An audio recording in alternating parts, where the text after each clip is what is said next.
The only Iraqi fighters to appear in significant numbers were their two best types, the MiG-29 Fulcrum and the Mirage F-1.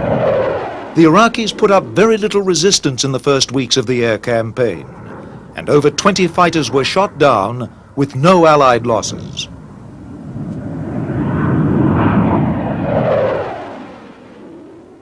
Well, so far it's been a big surprise that the Iraqi Air Force has not done anything, basically.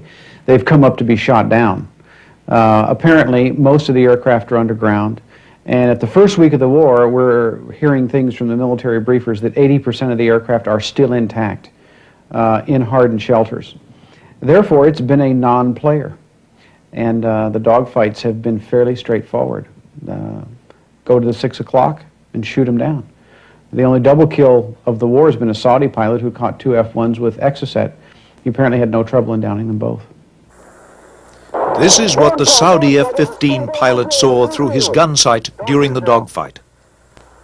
Target, bandit.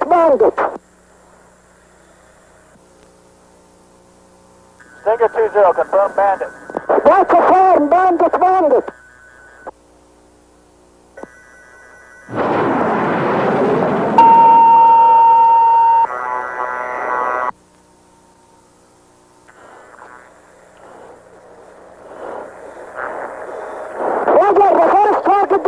The first target destroyed.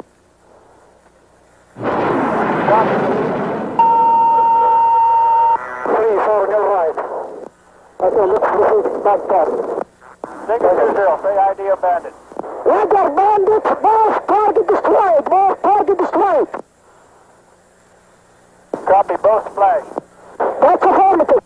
There, I wasn't feeling any fear. لم أشعر بأي خوف. أعرف ما أفعل وأعرف بأنني أدافع عن وطني. لا يوجد وقت أو مكان لخوف.